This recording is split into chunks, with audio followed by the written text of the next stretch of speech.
It's about creating the hook that over repetition, it creates recognition. So the fact that I own this set, I own these actions, I own this angle, understanding those layers helps you create the first 3 seconds of your video. When we talk about how important the first 3 seconds of your video, it is everything.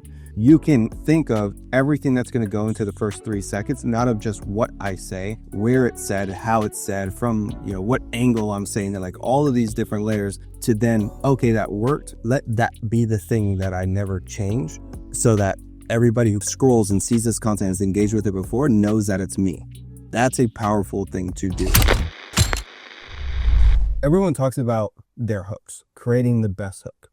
Nobody talks about owning the hook, which I think is very important when we're thinking about how you can get recognized in feed. So I'm going to go through some examples. I'm going to kind of talk about the idea of owning a hook. And what I'm more so referring to is, if you have a format that you're doing week over week, month over month, you should think about your hook as something that's insanely unique to your brand, to you as a creator, something that's so recognizable that when I see it in feed scrolling a million miles a minute, I know it's your brand, right? Or I know it's you as a creator, to the point where somebody thinks you are copying that, or sorry, that if somebody else makes it, like you are copying them. I'll give you an example. I thought it was okay to take another creator who was in a completely different category, who was making videos, and I actually gave him mad love, had inspo in the caption, like inspo from this person. I forget his name. Is Julian or something like that. Is this the one where you like grab the thing? No. It was the one where I was doing like the therapy, almost like really fast-paced therapy backdrop. People called you on that? So there's this, Joshua is his name. Joshua Neal. And you can't even remember, bros. You can't. He blocks me. I know. Even though I put inspired by. Yeah. A lot of people who are making content on IG need to get shoved in the locker immediately, because there's way too much sensitivity going on, as we've talked about. Yeah. Sometimes the DMs have been getting a little catty, and people need to relax. Agreed.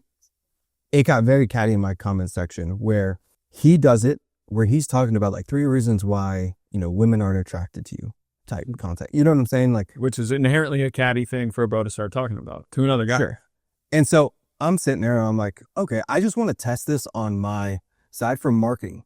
Like, there's no way I don't want to say I'm not copying. There's no way it's like I'm coming over here and I'm talking about hooks and it's going to be seen as like me trying to replicate or copy. Long story short, people were definitely in the comment section saying like, did Joshua approve this, whatever. That is a lesson based on what I'm talking about now, where it's like, you should do something so recognizable that people associate it with you as a person or a brand, right? Where if I copy it, it's like, aren't you just copying Brooklyn Coffee Shop? Aren't you just copying Subway Takes, right? Like, you want to be able to create that, and understanding how you own the first 3 seconds of a video is how you do that, how you intro.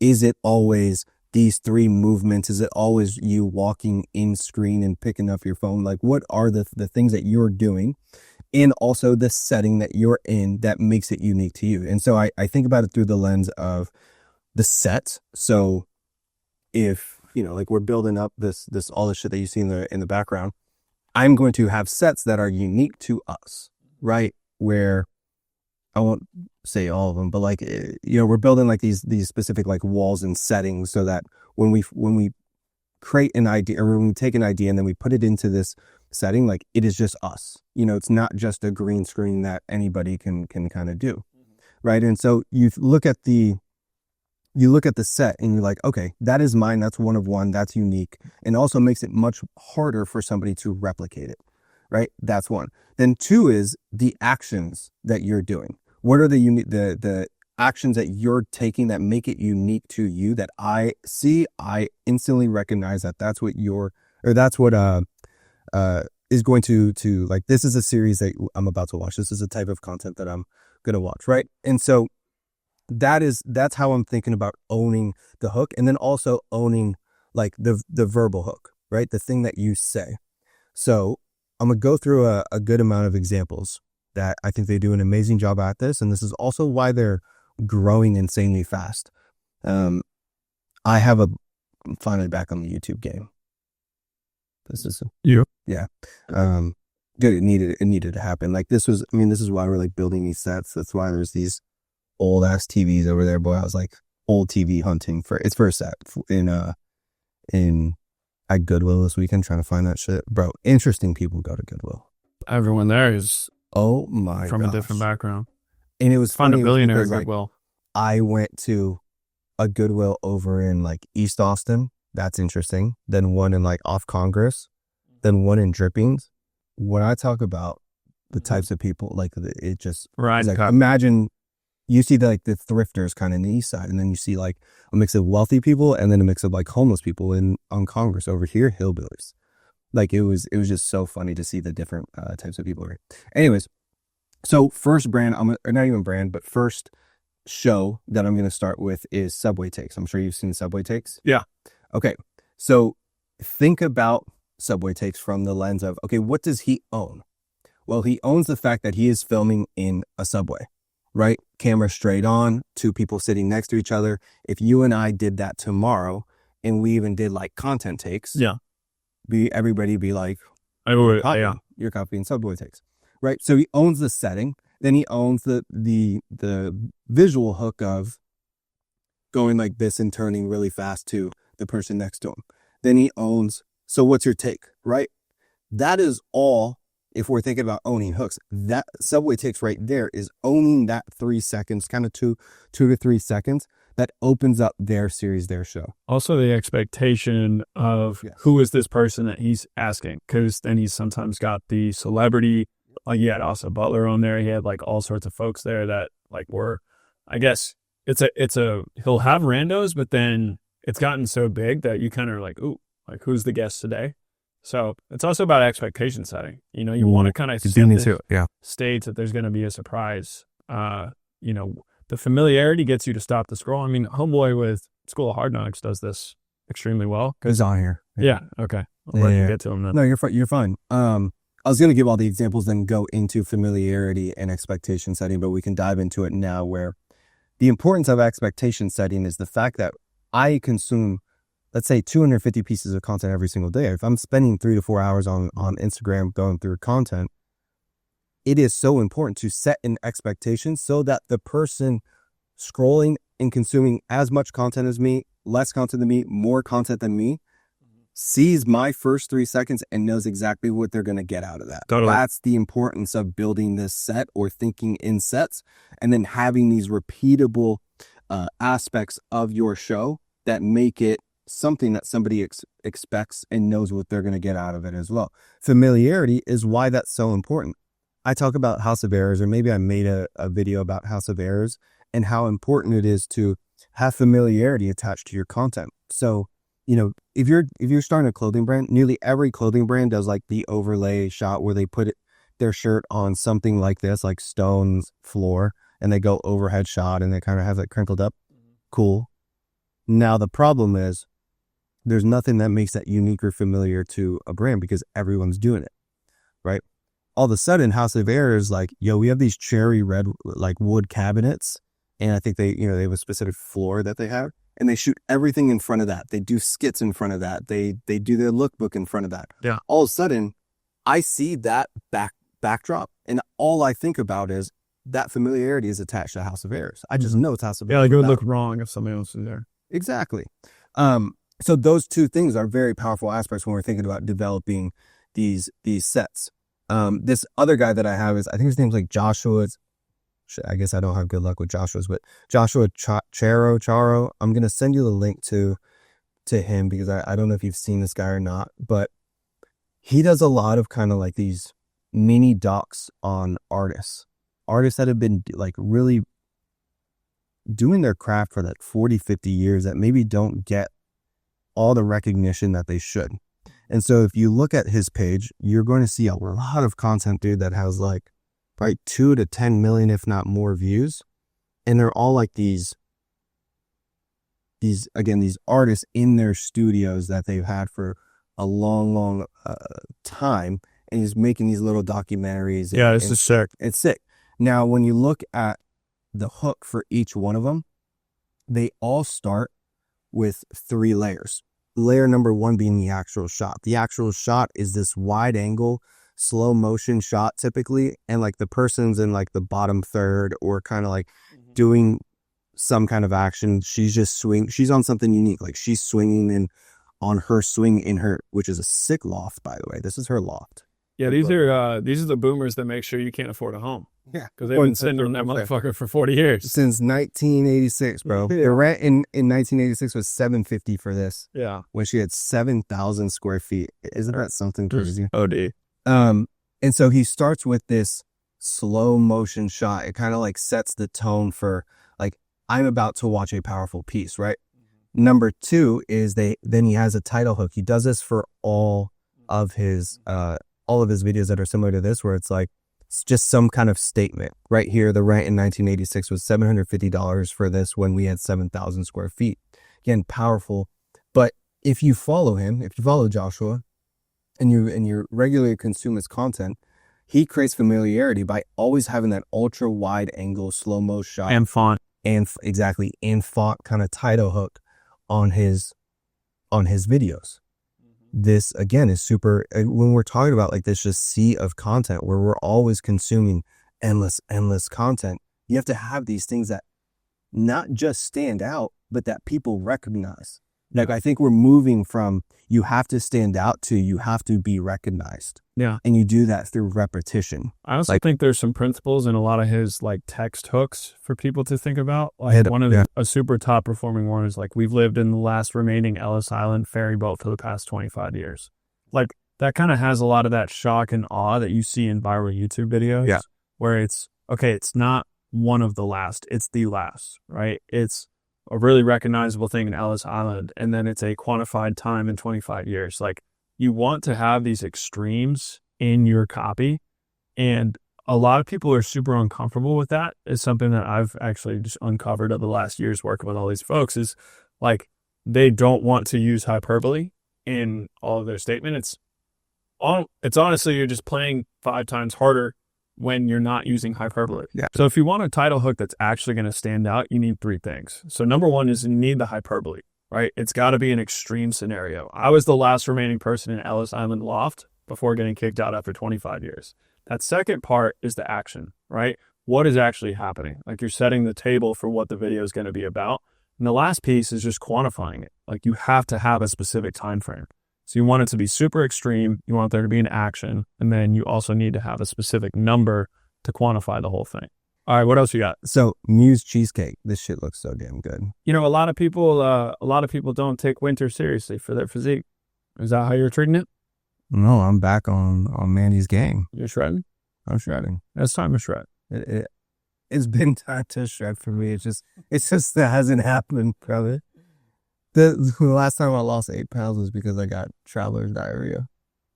That's too much for the pod. Yeah, we'll admit it. All right. Okay, so I want to talk about Muse Cheesecake, predominantly how they have a visual element and visual setting that is unique to them. Mm-hmm. So they shoot everything kind of low angle or, at product height, but everything is shot in front of this kind of like maroon backdrop where most food is shot in the setting of the actual restaurant or whatever.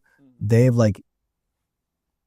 kind of brought a few layers into it that I think are amazing. So I'll send this one specific video that I think's really good, and they have multiple that are very good. But I'm gonna say something out of pocket. It's kind of sexual. There's some erotic undertones to a lot of this footage. It's kind of sexual, right? And I think that can't be discounted.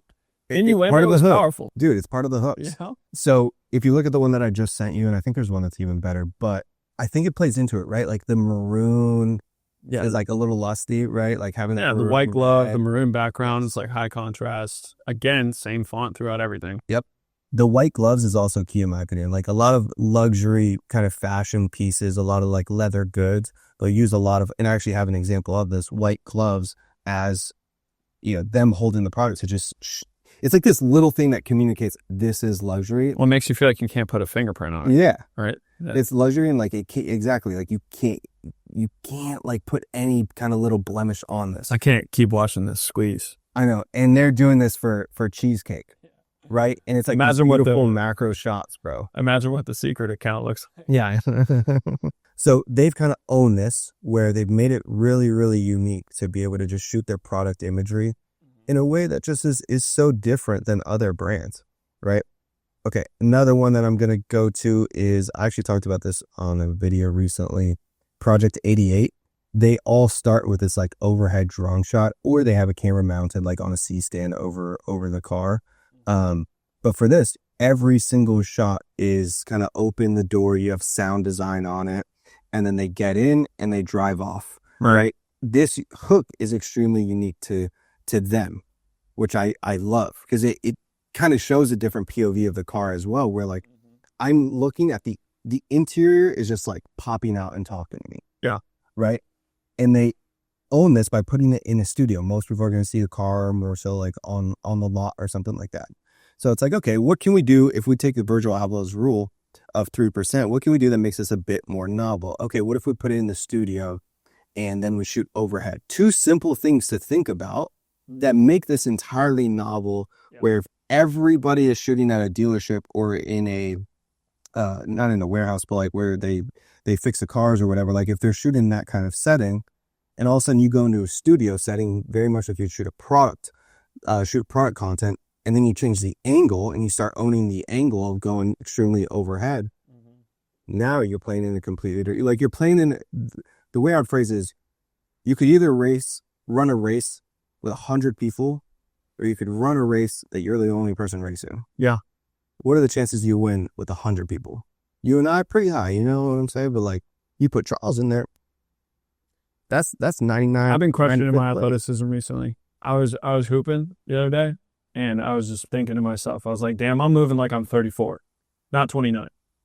And I think I got to start doing something about that. I got a funny story. So me and Chris love to shit talk. And so before he moved to his current place, we went to his old place, and like I don't play video games, but when I'm around Chris, I'll be like, throw on NCAA. Put money on the table, throw on NCAA, and we're going to run it. That happens. I whip his ass, and I'm like, if we go on the field right now, I'd dust you. I was like, whatever you sprint, I would backpedal. But I used to be nice at backpedaling back in the day. Yeah. Where I'm like, yo, I'm keeping up. If you're sprinting, maybe not a running back or a receiver, but it's like, yo, I could keep up with most people just back cover. So we line up on the field, and he's like, you really want to do this? I'm like, yeah, bro. Like, I would literally keep up with you. Worst case, I'm going to be a step behind, but I'm going to be there with you. His little nephew's like, ready, set, go. Bro, I push off, and I'm like, why am I not like, why was there no... Like, there was no explosiveness. At all. Yeah. And like, no offense, Chris is not the most explosive person either. So you're still neck and neck, or he's smoking? No, but he's smoking me. So he takes off, and he's like 5 yards, and he starts doing this, like, bro, what the fuck? And I'm like, yo, I am trying. Like, I don't know what is going on. No, Father Time comes for all of us. I think at the beginning of this podcast, if you're a longtime listener, you understand Alex and I at least thought we were athletic. It's fading, you know? At least my perception of, like, you know, if someone was like, go dunk right now, I'd be like, give me like 5 minutes. So it is fading. We're unk.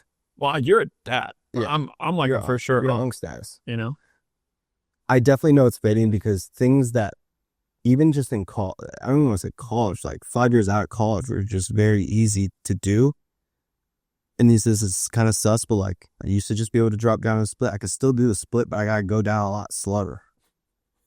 You know what I mean? And then like the split that's like this. That's crazy.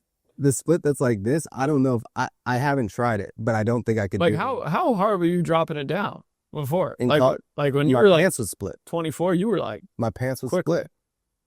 I hit it like. Were you a cheerleader in college? Hell no. There's like a side story here where you were on the football team, I'm sure. I was in Blue Mountain State, like I was on the cheerleading team. No. That make one. But now it's like I got to go down a little slow. So now I'm stretching at night. I'm FOMOing at night because I'm like, what is going on? Yeah, you got to get it back. Or just like when I'll bend down to grab something, I keep putting the arm out. You know, like, you know what I mean, bro? I'm putting the arm out. Yeah.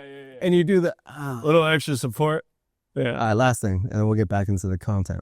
Not this weekend, the last weekend. You know, me and Vanessa will like alternate between putting Zara to bed. This was Friday night, and I remember telling myself, like, I'm gonna have a good weekend. I'm trying to go do these things, whatever. Mm-hmm. Because I wanted to go lift. I wanted to get back into routine of lifting and whatever.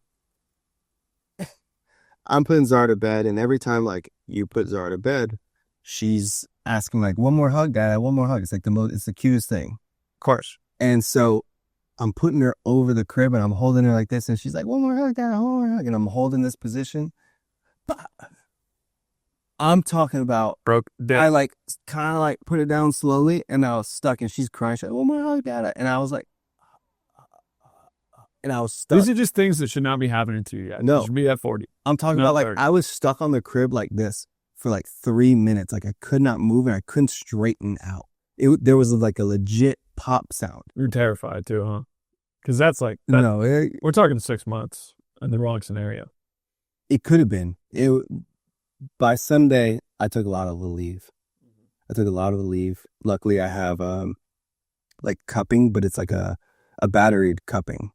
And so I cupped my entire lower back glute area, and like that helped. And so like I have I've hurt my back enough where I know kind of what to do to make it better. New cold plunge at the house. So I was doing all the things. Okay, cool. I know you're short on time. Next brand, Buster and Punch. I'm going to send you this right here.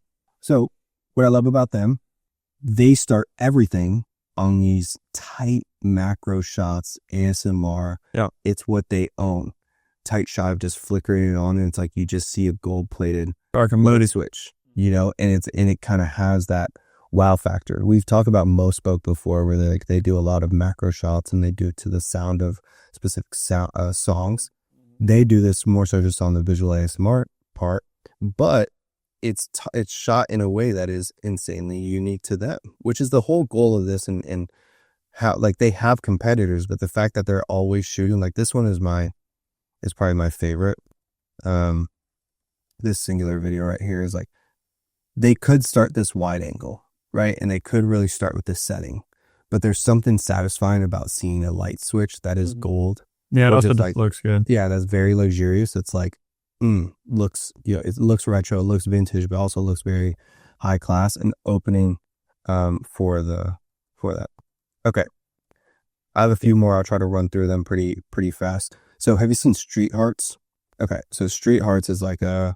You got it pulled up? Mm-hmm. Okay. Cool little, or I think it's like this Finding Strangers hook I'm up, seeing you know. a lot of dating apps doing this. Yeah. Like dating apps are doing like the IRL sort of show format. Yeah. It's a good opportunity. I mean, they got the little table here. I see what you're saying. Exactly. So She's got her outfit, the cowboy hat. yep. So it always opens with the host hidden with a question. They're always in the middle of like New York. They have their signature kind of style on their table with like the right red and white checkered print.